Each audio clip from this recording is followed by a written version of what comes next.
kita. Kita mau mengucap syukur karena Dia selalu baik dan teramat baik dalam hidup kita. Mari Engkau menyiapkan hati masuk dalam hadirat Tuhan, membawa setiap penyembahan hari ini, biar kita boleh meninggikan nama Tuhan, kita boleh mengagungkan nama Tuhan di tempat ini, bahkan dimanapun kita berada. Sebab Tuhan, dimanapun kita berada, Tuhan selalu ada beserta kita. Terima kasih Tuhan. Kami percaya Engkau sungguh baik, bahkan teramat baik dalam hidup kami. Naikkan pujian, goodness of God.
Tuhan. Kau boleh hadir di tengah-tengah kami boleh merasakan kehadiran Tuhan. Kami boleh menaikkan pujian-pujian kami Tuhan. Kau sertai Tuhan setiap jemaat-Mu yang sedang dalam perjalanan. Tibakan mereka di tempat ini tanpa kekurangan satu apapun Tuhan. Kami yakin dan percaya penyertaan Tuhan menyertai mereka tiba di tempat ini. Sehingga kami boleh bersama-sama bersuka cita, meninggikan nama Tuhan, bersorak-sorak hanya untuk kemuliaan bagi nama-Mu Tuhan Yesus. Terima kasih Tuhan, terima kasih Yesus. Untuk hamba-Mu juga nanti akan menyampaikan kebenaran firman Tuhan. Kau urati dia, biarlah semua perkataan yang boleh dia sampaikan melalui firman Tuhan, itulah boleh menjadi kekuatan dalam hidup kami Tuhan. Dan hanya nama Tuhan saja yang kami tinggikan Tuhan. Terima kasih Tuhan, terima kasih Yesus. Di dalam nama Yesus kami berucap syukur. Haleluya. Amin. Haleluya. Seberapa banyak kita yang di tempat ini boleh lambaikan tangan kita. Berapa hari yang minggu yang lalu kita boleh merasakan Tuhan Yesus berkorban bagi kita. Amin. Kita sudah merayakan Jumat Agung dan Paskah. Dan hari ini kita tetap terus merasakan kuasa Tuhan yang menyelamatkan kita. Sebab Dia hidup.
Biarlah bukti kasih Tuhan itulah yang boleh menyadarkan kita betapa besar kasih Tuhan dalam hidup kita.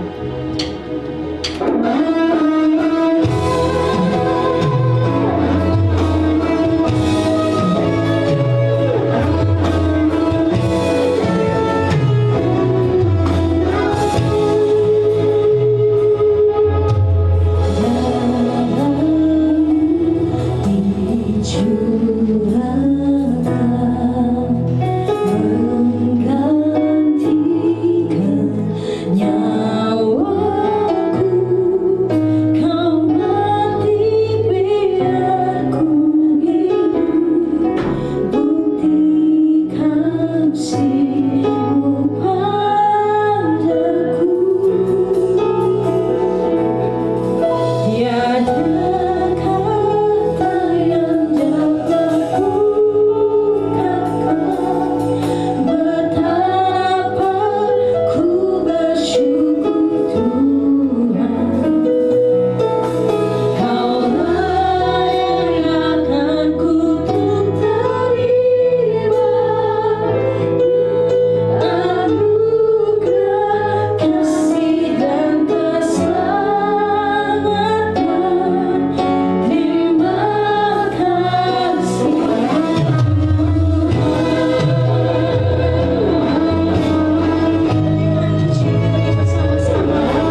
Bapa yang kami sembah, Tuhan yang kami muliakan, kami berterima kasih atas anugerah penyertaan perlindungan Tuhan dari malam hingga pagi hari ini sampai kami ada di tempat ini. Semua karena kasih Tuhan, semua karena anugerah Tuhan.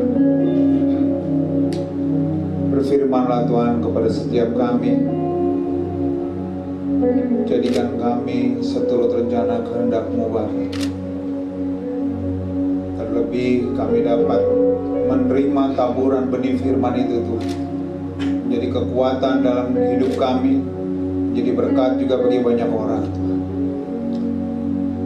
Urapi hamba, taruh hamba jauh-jauh di belakang kemuliaan-Mu Tuhan, sehingga bukan hamba lagi, Engkau sendiri Bapa yang berbicara kepada setiap kami.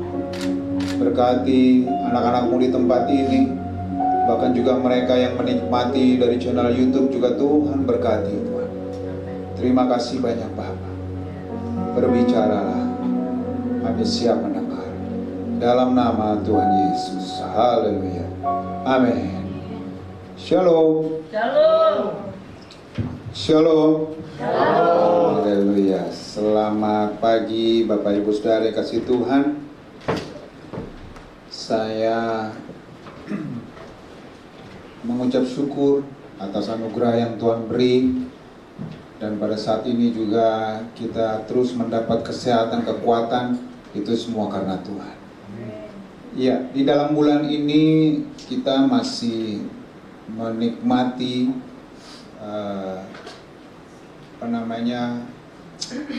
kasih Tuhan karena pengorbanan Tuhan di kematiannya di Bukit Golgota. Itu semua karena menebus dosa-dosa kita. Dan itu tidak harga yang murah saudara, itu harga yang mahal, yang dimana Tuhan sendiri yang terlibat. Ya saudara, jadi saya mau mengajak kita mendengar khotbah atau firman Tuhan dengan judul yang saya ambil adalah Cinta yang Teruji di Bukit Golgota. Ya. Mari kita mau baca firman Tuhan di dalam Yohanes 15 ayat 13. Tolong dibacakan. Yohanes 15. Pakai mic. Yohanes 15 ayat 13. Cek. Yohanes 15 ayat 13. Demikian firman Tuhan, tidak ada kasih yang lebih besar daripada kasih seorang yang memberikan nyawanya untuk sahabat-sahabatnya. Amin. Terima kasih. Ya saudara, firman bilang tidak ada kasih yang lebih besar daripada kasih seorang yang memberikan nyawanya untuk sahabat-sahabatnya. Saudara, kalau seandainya ada saudara kita, keluarga kita, teman kita yang berani berkorban atau bahkan memberikan nyawanya untuk kita pasti gak akan pernah lupa seumur hidup karena kebaikan dia. Betul saudara? Betul. Tapi bagaimana dengan kematian Tuhan di Bukit Golgota? Kadang-kadang kita suka melupakan itu saudara. Kita ada sampai saat ini semua karena kasih Tuhan. Amin. Bahkan kita diberi kesempatan menikmati berkat-berkat Tuhan itu semua karena Tuhan. Tapi kadang-kadang kita hampir lupa setiap pengorbanan Tuhan di kayu salib. Dia memberikan anaknya yang tunggal bagi kita. Kalau tunggal tuh artinya kan udah gak ada lagi, satu-satunya. Harta yang dia miliki satu-satunya. Karena apa? Firman Tuhan bilang apa? Karena begitu besar kasih Allah akan dunia ini. Dunia ini bicara semua makhluk hidup, orang yang ada di dalam dunia ini. Jadi tanpa terkecuali siapapun Anda, bahkan Anda yang mendengar firman ini, Anda juga terlibat. Jadi Tuhan mengasihi saudara walaupun kadang-kadang engkau tidak mengasihi Tuhan. Di mulut mengasihi. Coba nih, hampir semua rata-ratanya kita ini semua orang dewasa, dan hampir semuanya kita ini salah satu pemeran utama tentang cinta. Siapa di sini yang nggak pernah putus cinta? Siapa di sini yang pernah putus cinta? Pasti semua pernah ngalamin. Iya kan? Bahkan sampai orang dunia bilang apa? Kalau cinta sudah melekat, tai kucing rasa coklat. Tapi ngeri dari hantu kata-katanya kayak gitu, saudara. Berarti apa? Udah melekat banget, darah daging banget sama cinta. Pada saat kita diselewengkan atau diduakan, kata bahasanya anak-anak sekarang, diduain. Waduh, sakit hati. Sampai zamannya waktu saya masih anak-anak itu ya, ada lagu apa? Gelas-gelas kaca kubrak pecah. Ya kan? Karena saya ingat tuh ya, nasihat-nasihat orang tua dulu. Kalau gelas habis dicuci, basah kan gelas itu. Jangan disusun jadi satu. Kenapa? Kalau kering, itu nggak bisa dipisah gelasnya. Iya kan? Kalaupun seandainya bisa dipisah, salah satu pasti ada yang pecah. Artinya apa? Kalau kita udah cinta 100% sama pasangan kita, pada saat dia tinggalkan kita, langsung dari lagunya keluar, mati aku. Benar nggak saudara? Iya kan? Kadang-kadang orang putus cinta dengan dunia, itu hidupnya udah kayak nggak ada nyawanya. Tapi kenapa kita cinta Tuhan, kita nggak pernah serius sama Tuhan?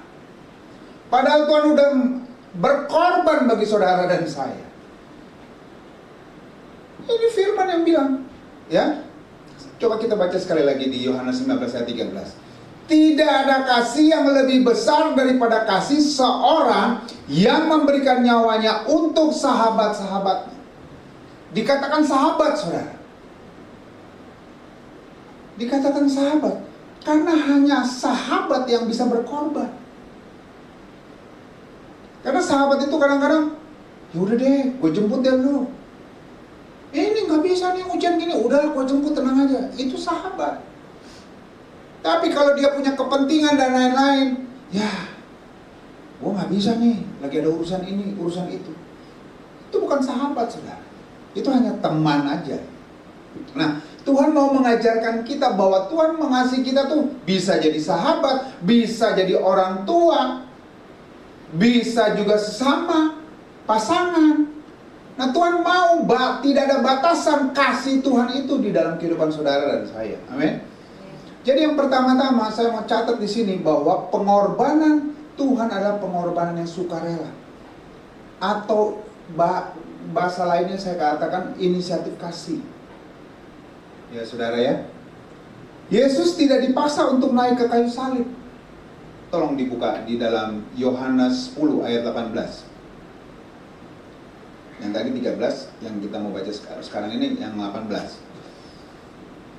Yohanes 10 ayat 18. Ya.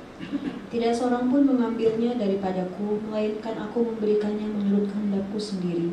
Aku berkuasa memberikannya dan berkuasa mengambilnya kembali. Inilah tugas yang kuterima dari Bapakku. Tuh. Yesus menyatakan bahwa ini tugas yang diberikan oleh Bapakku. Jadi dia bilang apa pertama tadi? Apa? Tidak seorang pun mengambilnya daripadaku, melainkan aku yang memberikannya, saudara. Makanya nih, kita kadang-kadang, ya saya hanya mengajak kita semua, kita ini udah berapa tahun usia kita sekarang dipelihara sama Tuhan. Coba kalau kita boleh bikin grafiknya, grafik kehidupan kita, apa yang udah kita kerjakan, apa yang kita lakukan. Nanti kita lihat di situ kita mengasihi Tuhan, pasti grafiknya paling kecil. Karena kita nggak pernah berpikir seperti itu. Kita nggak dalami hidup kita karena kasih Tuhan. Jadi penerapannya, saudara, banyak dari kita berkorban hanya karena tuntutan. Kalau gereja ini memberkati Anda, baru Anda mau melakukan. Kalau gereja ini memperhatikan Anda, baru Anda mau kerjakan. Coba deh, jangan berharap dulu untuk apa yang kamu terima. Tapi lakukan dulu, memberi dulu daripada menerima. Karena firman Tuhan bilang apa? Lebih baik memberi daripada menerima. Kenapa kita nggak lakukan itu? Kenapa kita nggak serius gitu loh? Ya, jadi Tuhan mau Banyak dari kita berkorban hanya karena tuntutan atau kewajiban atau supaya terlihat baik. Ya. Terus pengorbanan yang sejati lahir dari kerelaan hati. Itu yang dilakukan Tuhan. Makanya kita diselamatkan karena Tuhan rela memberikan anaknya yang Ia kasih satu-satunya. Saya punya 3 anak, satu dipanggil Tuhan aja saya udah kayak separuh nyawaku hilang. Bagaimana Tuhan kalau Dia punya anak satu-satunya Dia korbankan untuk saudara dan saya? Tapi kadang-kadang kita gak serius melayani Tuhan. Bahkan kadang-kadang kita punya kepentingan ABCD melayani Tuhan. Udah kerjakan aja deh. Gak usah cari perkenanan manusia, cari perkenanan Tuhan, saudara. Amen. Ya, udah berapa kali Tuhan menolong Anda, udah berapa kali Tuhan menyelamatkan Anda, udah berapa kali Tuhan memberkati kita. Tapi apa yang kita lakukan untuk Tuhan? Masih hitung-hitung. Jadi saya mau mengajak kita, ya, supaya serius melayani Tuhan. Ya, melakukan juga kewajiban apa yang perlu kita kerjakan. Kita kerjakan, jangan tunggu disuruh. Dimulai dari inisiatif. Jadi orang tuh yang kreatif. Atau kalau disuruh dulu baru dikerjain. Itu pun kadang-kadang dikerjain juga kagak-kagak. Mengerjakan dengan terpaksa. Coba deh, saudara, kalau seandainya Anda menyuruh anak Anda atau cucu Anda untuk mengerjakan sesuatu, tapi dia mengerjakannya dengan terpaksa. Anda kan sambil gini ngurus dada. Ini anak. Saya sering dengar orang tua yang ngomong gini nyuruh anaknya. Tolong dong kerjain ini. Anaknya malas-malesan. Udah tahu nggak kalau gua tahu lu udah dari kecil sampai gede begini disuruh susah, gua cekek lu dari dulu. Sampai begitu loh orang tua, sampai ngomong udah pahit banget itu. Nah itu yang terjadi sekarang. Banyak anak-anak sekarang tidak menghargai akan kasih Tuhan. Apalagi orang tuanya yang ada di depan mata. Tuhan aja gak kelihatan, gimana kita menurut? Orang tuanya aja yang depan mata aja gak diturutin, saudara. Saya teringat beberapa tahun lalu waktu almarhum mama mertua saya sakit. Saya mengucap syukur. Karena apa? Karena mertua saya punya anak yang luar biasa. Cewek 6. Mereka minta dijadwalkan untuk bisa ngurusin mami sampai mami dipanggil pulang Tuhan. Wah, saya bilang, saya bersyukur berada di tengah keluarga istri saya yang cinta Tuhan, cinta orang tua. Benar-benar, saudara. Marilah kita jadi anak yang berkorban serius dengan orang tua. Kami udah rasakan nih, apalagi punya anak cowok nih terlalu cuek. Gak pernah nanya, Mam, Dad, gimana kabarnya? Kita udah nanya, 3 hari, 4 hari, 5 hari gak dibaca-baca tuh ya. Gimana kabar kamu? Apa yang lagi kamu kerjakan? Selalu jawabannya lama. Saya jadi teringat gini, kalau kita baca di koran, saudara, ya berapa bulan lalu atau mungkin udah setahun lalu saya lupa, yang orang tuanya suami istri meninggal di rumahnya di Bekasi, anaknya gak ada yang tahu. Tetangganya taunya begitu rumah itu kok terkuncung dulu dan bau bangkit. Dan pada saat anaknya datang, suami istri itu bapak mamanya udah meninggal. Itu ngenes banget, saudara. Saya nggak tahu. Anaknya tuh udah dewasa, udah punya anak. Kok sama orang tua sendiri bisa disia-siakan gitu. Sedangkan kita nih, yang udah gak punya orang tua aja, kalau bisa kita ngeliat orang tua aja, kita anggap orang tua kita sendiri.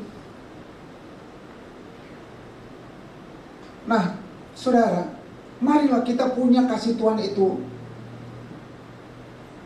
kita terapkan dalam hidup kita, saudara. Kita hargai orang yang lebih tua. Kalau kita udah gak punya orang tua, ada orang yang lebih tua lagi, kita hormati dia seperti orang tua kita sendiri.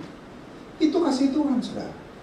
Jadi Tuhan mengajak kita, berkorbanlah dengan sukarela. Itu yang diajarkan Tuhan. Jadi mempunyai inisiatif kasih, saudara. Jadi penerapannya banyak dari kita berkorban hanya karena tuntutan, kewajiban, atau supaya terlihat baik. Pengorbanan yang sejati lahir dari kerelaan hati. Apakah kita melayani Tuhan sesuai dengan sukacita atau dengan rasa terpaksa atau mengeluh? Kalau misalnya Anda nanti pada suatu saat akan ketemu anak Anda udah besar, dia membantu, menolong kita dengan terpaksa, pasti Anda akan menyesal, saudara. Karena apa? Pasti Anda sedih. Karena apa? Karena tanpa Anda sadari, itu salah satu investasi Anda mendidik anak. Kalau mau lihat Anda berhasil atau tidak pada saat Anda membesarkan anak. Kalau anaknya pandai menghormati orang, itu pasti didikannya benar. Kami ini berdua ini sering kalau ngelihat anak tuh tidak sopan tuh saya paling gak suka gitu. Seolah kayak gak dididik. Anak saya 3 itu ya dulu kalau kita mau berangkat ke gereja tuh kita udah ngomong. Ingat ya, nanti kalau mami melayani, daddy melayani, tidak lari-lari. Karena anak kecil kan senang lari-lari kan. Tidak lari-lari, jangan malu-maluin orang tua. Sangkain orang tua gak pernah didik anaknya. Kan banyak tuh di gereja, anak kecil lari-lari, sampai pendetanya lagi khotbah, dia lari, pendetanya khotbah sampai, iya saudara saya, udah gak tahu ngomongnya udah sampai mana. Kalau anak saya, kalau saya lagi khotbah atau saya lagi nyanyi terus dia lari, lagi nyembah, kadang-kadang saya kaget gitu. Musuh gitu, tiba-tiba dia lagi nyembah, haleluya. Saya pelotot. Dan mereka udah tahu, oh itu orang tua saya nggak suka. Harus dididik, saudara. Benar-benar harus dididik. Karena banyak orang akan melihat ngelihat orang tua itu dari anaknya. Firman bilang apa? Dari buahnya kita akan tahu pohon itu baik atau tidak. Betul nggak, saudara? Dari buahnya. Kalau ada orang di KTP-nya Kristen tapi hidupnya nggak baik, benar nggak dia? Pasti Kristennya nggak benar. Hidupnya nggak serius. Dia cuma cari status. Mari saya mengajak kita semua serius kita. Amin. Yang kedua, saudara, pengorbanan yang menanggung beban. Ya, di salib terjadi sebuah pertukaran ilahi. Kita mau baca di dalam 2 Korintus 5 ayat 21. Iya. Ya, di salib terjadi sebuah pertukaran ilahi. Coba kita baca dulu dalam 2 Korintus 5 ayat 21. Iya, iya.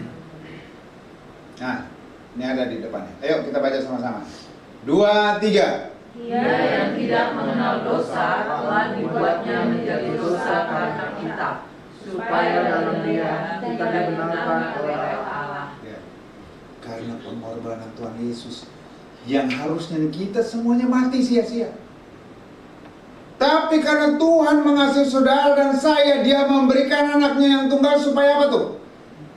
Supaya apa, coba saudara baca? Menjadi dosa karena kita, supaya di dalam Dia kita dibenarkan Allah. Tuhan udah mengajarkan pengorbanan bagi kita. Tapi kita selama melayani Tuhan, kita tidak berkorban. Bahkan kita sedang mencari untung di dalam pelayanan kita. Sorry, saya perlu ingatkan ini, saudara. Nah, banyak orang di luar sana yang melayani hanya mencari nama, mencari pamor, mencari untung. Jujur loh, saudara. Mencari kasih yang sebenarnya, yang sesungguhnya hampir-hampir tidak ada.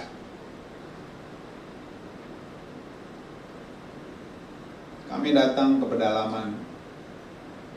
Di kota itu aja masih masuk lagi 4 jam lagi ke dalam. Kami datang. Kami beli tiket sendiri. Kami cari hotel.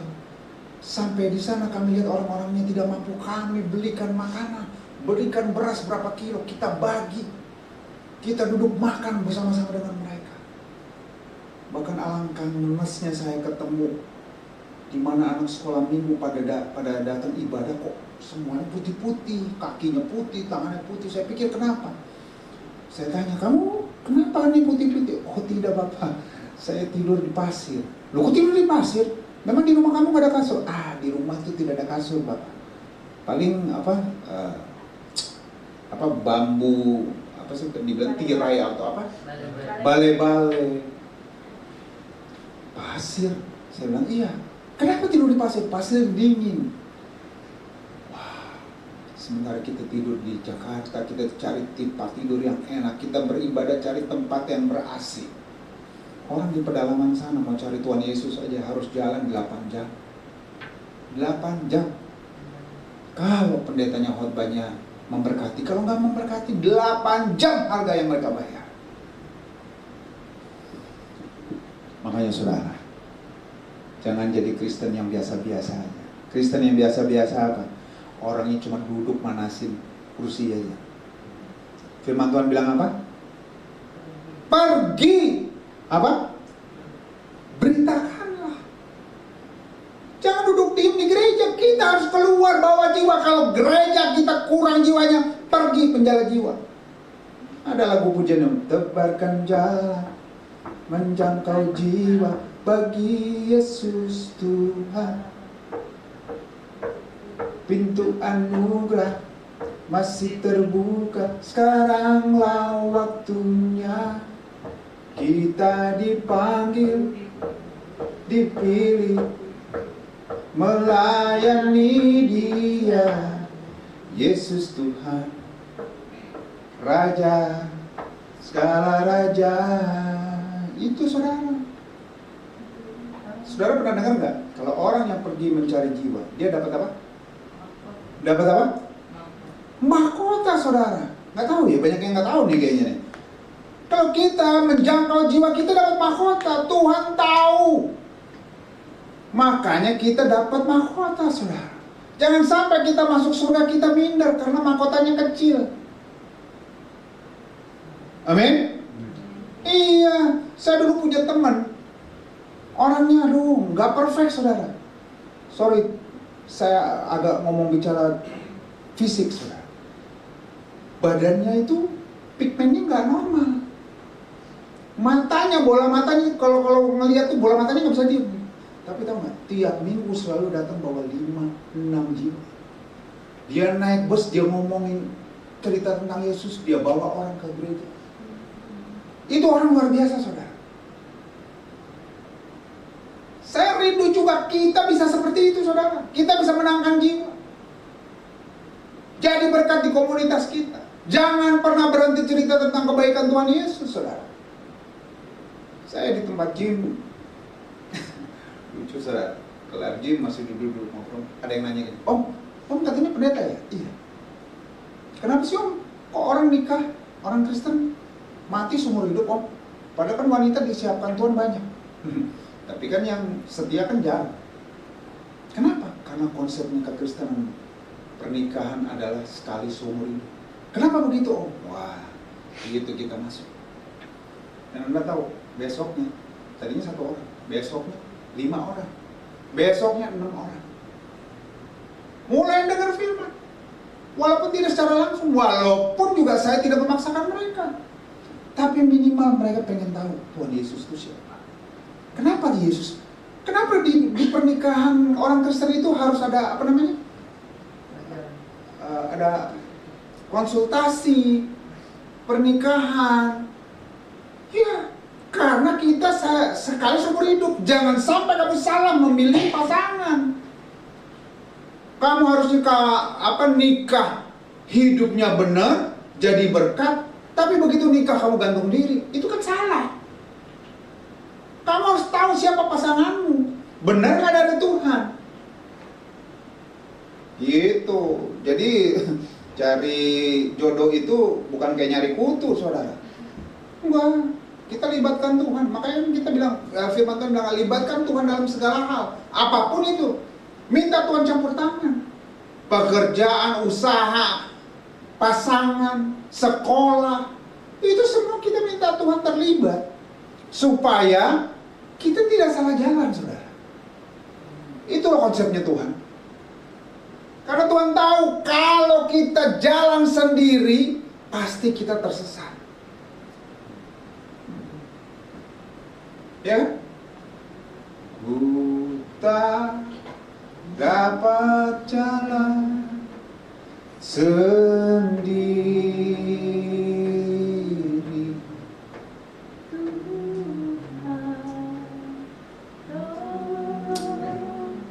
Luar biasa kan Tuhan. Ya, tadi dibilang firman-Nya sekali lagi saudara, Dia yang tidak mengenal dosa. Siapa Dia?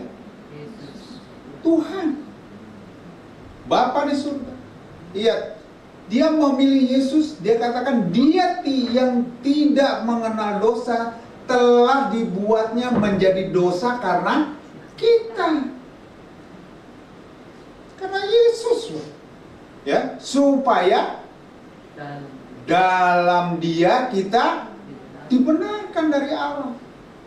Jadi jangan main-main saudara. Yang menjadikan Anda takluk sama Tuhan, yang menjadikan Anda anak Tuhan, dan yang menjadikan Anda jadi berkat adalah semuanya sumbernya dari Tuhan. Jadi jangan sepelekan kalau Tuhan mengangkat Anda menjadi berharga. Amin. Amin saudara. Amin. Ya, karena pengorbanan Kristus memanggil kita untuk peduli pada beban orang lain. Mau contoh nggak? Mau contoh nggak saudara? Ada orang sakit, datang, doain. Itu salah satu pedulian kita terhadap sesama. Minimal kita bisa doakan. Karena apa? Kita ini semuanya orang lemah. Kita bisa kuat, kita bisa mampu pada saat kita berada di komunitas kita yang mencintai Yesus. Saling menopang, saling mendukung, saling mendoakan. Jangan tinggalkan ibadah kita yang sejati. Kita ini harus sering ketemu, bergandengan tangan, berdoa. Hari Sabtu ada doa, doa datang.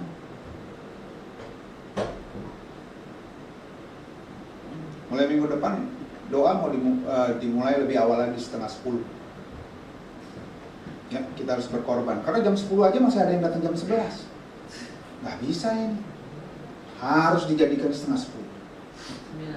Kalau udah bisa, besoknya lagi kita bikin jam 9. Sampai kita bikin jam 5 subuh. Pagi-pagi benar kata firman. Iya. Masa kita kalah sama orang seberang? Ya saudara ya. Amin. Wah, kok nggak ada yang amin ya? Amin. Berat emang dunia persilatan ini. Amin. Puji Tuhan. Dan yang ketiga, saudara, poinnya adalah pengorbanan yang membawa pemulihan atau tujuan. Jadi kalau kita berkorban, pengorbanan Tuhan juga tuh punya tujuan. Yuk baca tuh di dalam Ibrani 13 ayat 16 sampai 17. 2, 3. Dan jangan lupa berbuat baik dan memberi bantuan. Sebab korban-korban yang demikianlah yang berkenan kepada Allah. Tuh, berkenan kepada Tuhan loh. Terus? Taatilah pemimpin-pemimpinmu dan tunduklah kepada mereka. Terus? Sebab mereka berjaga-jaga atas jiwamu sebagai orang-orang yang harus bertanggung jawab atasnya. Terus? Dengan jalan itu mereka akan melakukannya Dengan gembira. Bukan? Besar. Terus? Bapak tidak akan membawa keuntungan. Jadi gini saudara, pada prinsipnya gak usahlah kita cari keuntungan diri kita. Kamu akan menuai kok pada waktunya. Udah, sekarang kita serius untuk apa yang kita kerjakan. Firman Tuhan ada yang tertulis begini, kerjakanlah segala sesuatu seperti kau mengerjakannya untuk Tuhan. Jadi kalau kamu bekerja di tempat kerja kamu, kerjakanlah dengan serius, seolah-olah kamu mengerjakannya untuk Tuhan. Walaupun itu kerjanya dunia. Serius kerjakan saudara. Ya. Terus di situ dikatakan dan janganlah kamu lupa berbuat baik. Berbuat baik apa sih saudara? A, B, C, D semua. Senyum pun itu juga berbuat baik. Karena apa? Orang punya masalah lagi pusing, lagi mumet, ketemu kita senyum terus. Orang ini langsung bilang ini, wow. Dia menemukan Tuhan dalam senyum. Karena dari kecil kita udah terbiasa nyanyi, dalam suka dukaku kan tetap tersenyum. diolok, dihina, ku kan tetap tersenyum. Ya nggak saudara? Bukan Anda jangan-jangan nggak ada orang Anda tersenyum. Nah itu Anda udah melebihi kapasitas, ya. Amin. Ya, terus di situ dibilang lagi apa?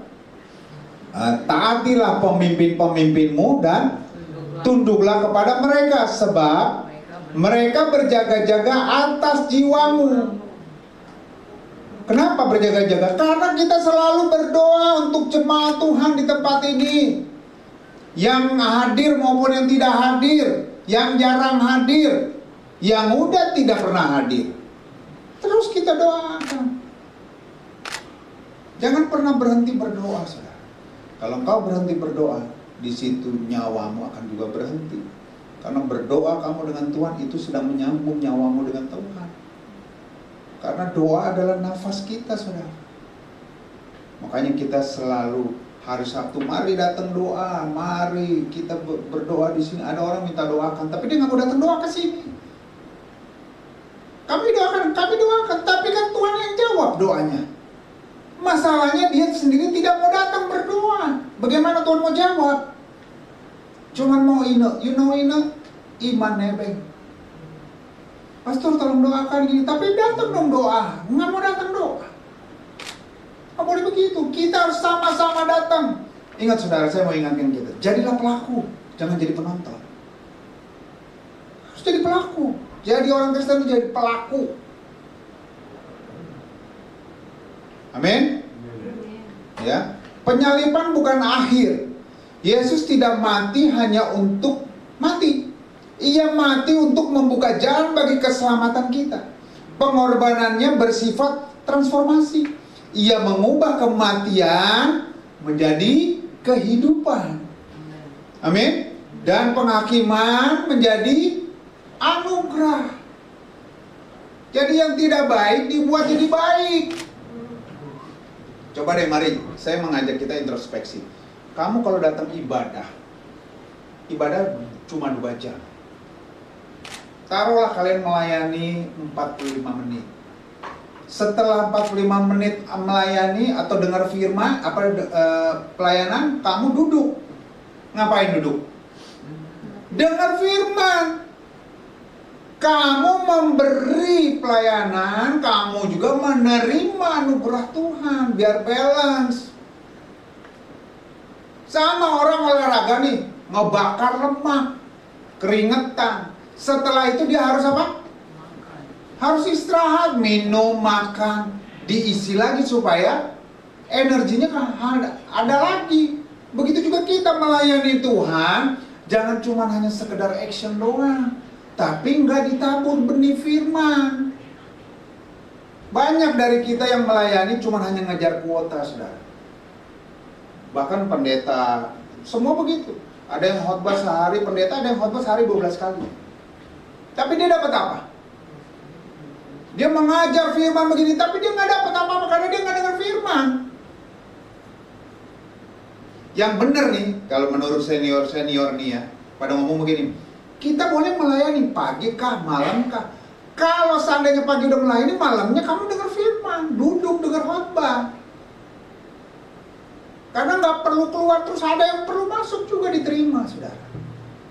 Oh, saya baru ngerti, iya pantesan ya. Banyak yang pendeta akhirnya jatuh karena mereka nggak ada firman. Karena mereka tuh butuh gitu.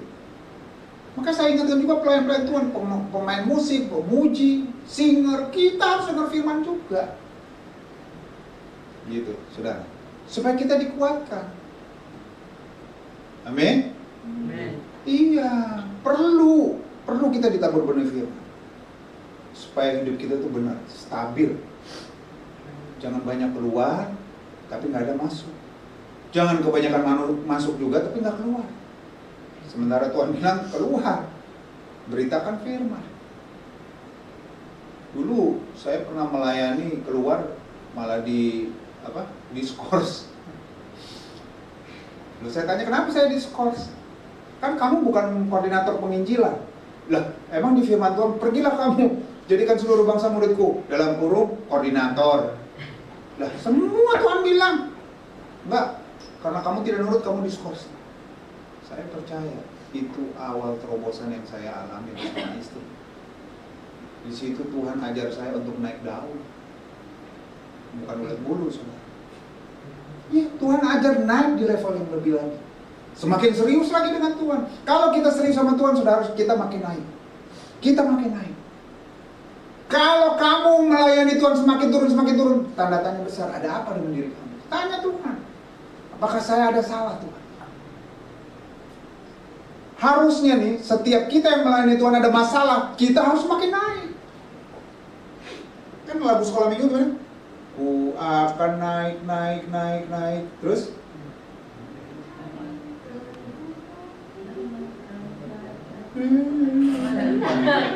Nyanyinya kayak mencari damai.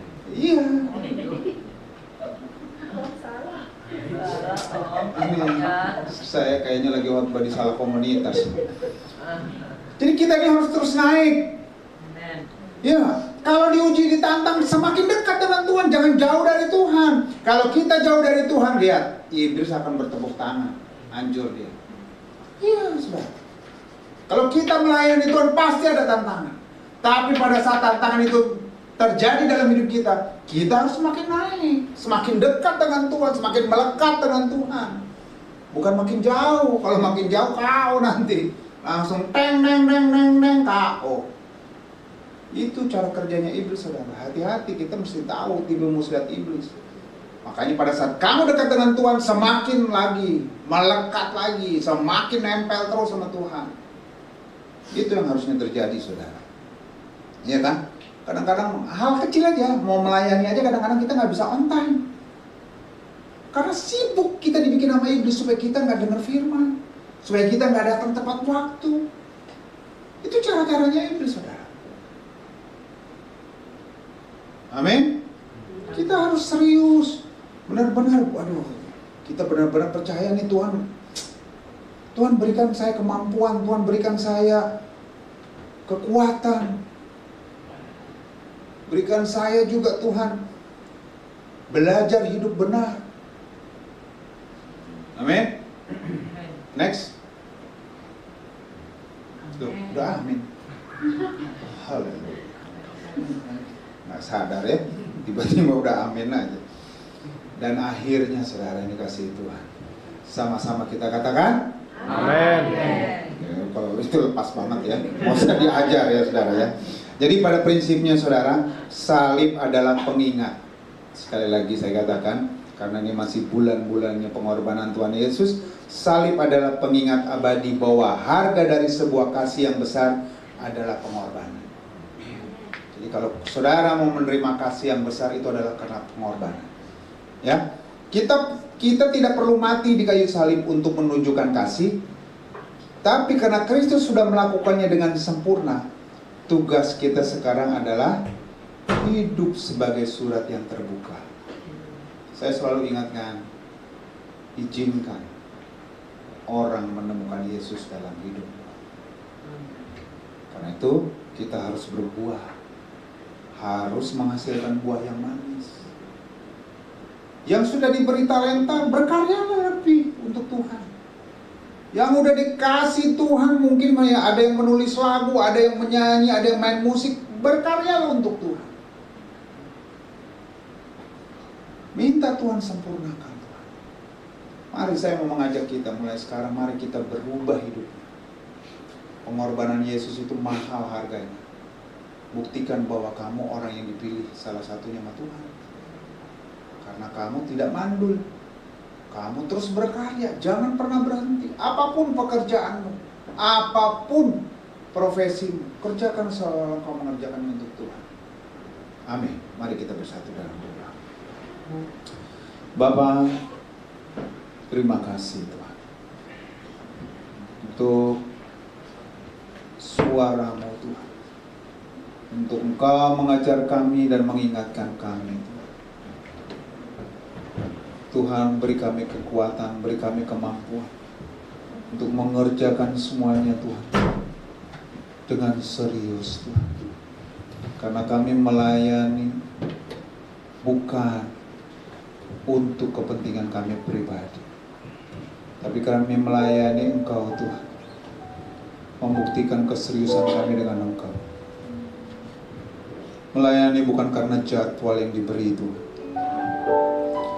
melayani bukan hanya karena satu kekosongan Tuhan, tapi kami melayani Engkau adalah Raja yang hidup.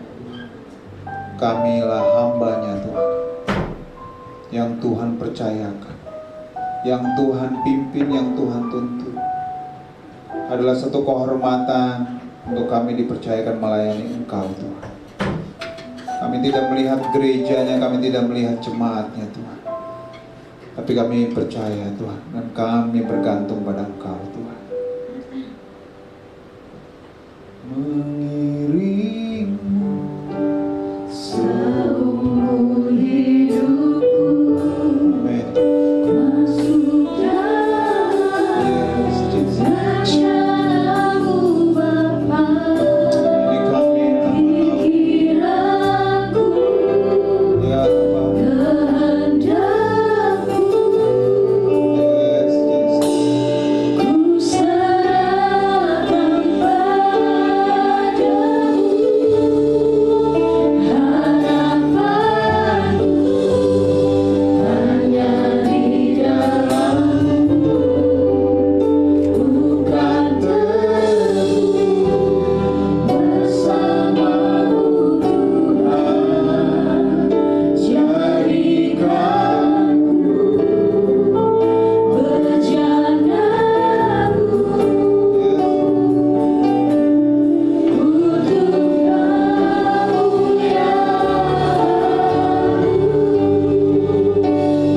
Jadikanku berjanamu untuk seumur hidupku.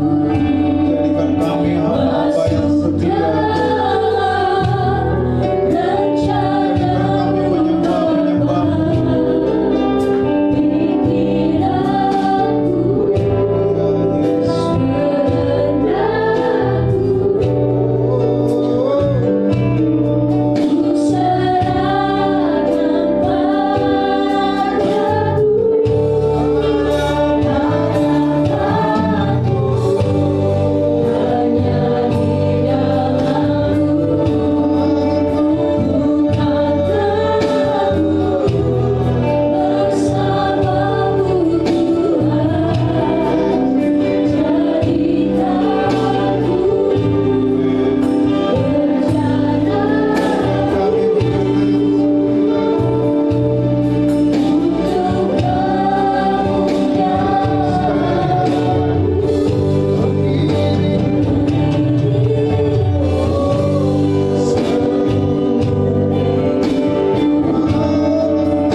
Tuhan, berilah kami anak-anak-Mu Tuhan, yang rindu lebih lagi Tuhan, untuk menjadi berkat, untuk setia, untuk terus Bapa, Engkau pakai kami dengan kuasa-Mu Tuhan.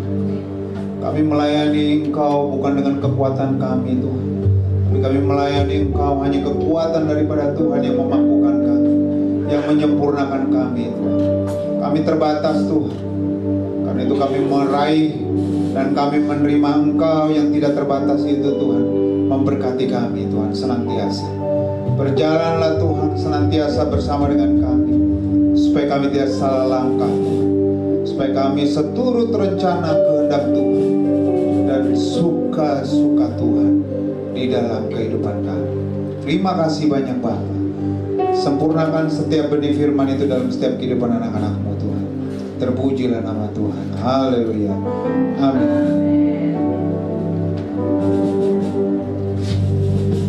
Haleluya. Terima kasih Pastor Andi yang telah memberkati kita melalui kebenaran firman Tuhan. Kita akan memberikan persembahan, namun sebelum dari itu mari kita satukan hati, kita berdoa. Tuhan, sungguh kami bersyukur Tuhan untuk hari ini. Berkat yang begitu luar biasa Tuhan, telah Tuhan limpahkan dalam kehidupan kami Tuhan, secara khusus buat hari ini Tuhan. Terima kasih Tuhan, kami telah diberkati oleh kebenaran firman Tuhan yang disampaikan oleh Pastor Andi. Tuhan berkati Pastor Andi dan keluarga, bahkan pelayanannya Tuhan, Kau selalu menyertai Tuhan. Tuhan, kami juga akan memberikan persembahan. Terima kasih Tuhan untuk berkat yang telah Tuhan limpahkan dalam kehidupan kami, baik itu berkat jasmani, bahkan juga itu berkat rohani Tuhan. Kami selalu bersyukur dan bersyukur Tuhan untuk semua berkat yang Tuhan limpahkan. Dan bela kiranya persembahan ini Tuhan dapat berguna, bahkan juga dapat memperluas kerajaan Tuhan di tempat ini dan dimanapun kerajaan Tuhan berada. Ini doa kami Tuhan, di dalam nama Tuhan Yesus kami berdoa dan mengucap syukur. Haleluya. Amin. Sambil persembahan dijalankan, kita naikkan pujian, jangan lelah.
Shalom Bapak Ibu.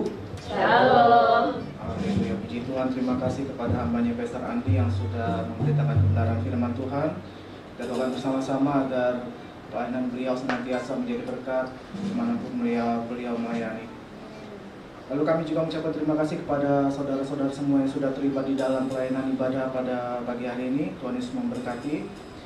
Dan pengumuman kita nanti sore, ibadah pada sore hari nanti kita akan dilayani oleh pendeta dari tamu Pak ya, Bapak Martin Blooming Kewas. Ya, susah nama belakang ya Bapak Ibu.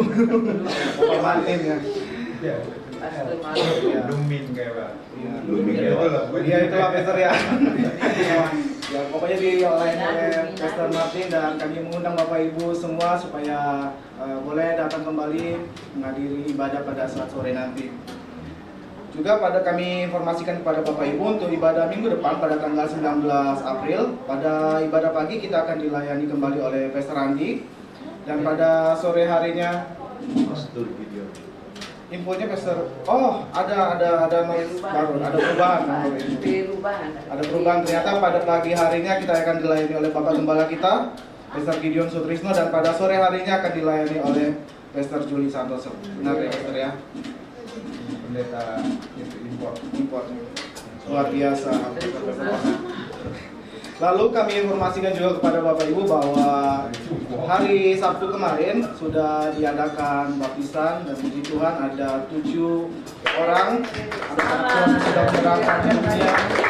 Kita doakan bersama-sama supaya saudara-saudara kita yang sudah dibaptis boleh bisa menjadi berkat dimanapun mereka berada. Sebenarnya saya iri Bapak Ibu, saya sebenarnya pengen juga dibaptis, cuman saya udah dibaptis sebenarnya. Kalau pengen baptis lagi nanti bukannya jadi lahir baru malah jadi kayak celup nanti Bapak Ibu. Dilahirkan. 7 kali. Iya. Itu kekhawatiran saya pertama itu, Pastor. Kekhawatiran kedua saya, kalau saya dibaptis sama pastor-pastor tempat ini, nanti nama baptis saya pasti Zakeus, Bapak Ibu. Zakeus si pemungut perpuluhan ya Bapak Ibu ya. Pertegas lagi. Kita nyanyi sama-sama. Zakeus orang baik. Puji nama Tuhan, haleluya. Bisa doa. Baik, lalu kami juga informasikan kepada Bapak Ibu, ibadah Sabtu, ibadah doa pada Sabtu tetap berjalan seperti biasa, dan kegiatan seminggu sepekan juga berjalan seperti biasa. Dan bagi hari Kamis ada konser ya Bapak Ibu ya? Konser ya? Konser atau online? Masih online? Masih online ya. Nanti untuk link Zoom akan diinformasikan melalui grup WhatsApp jemaat ya Bapak Ibu. Saya rasa pengumuman itu, dan kita juga doakan untuk pembelian gedung kita yang baru.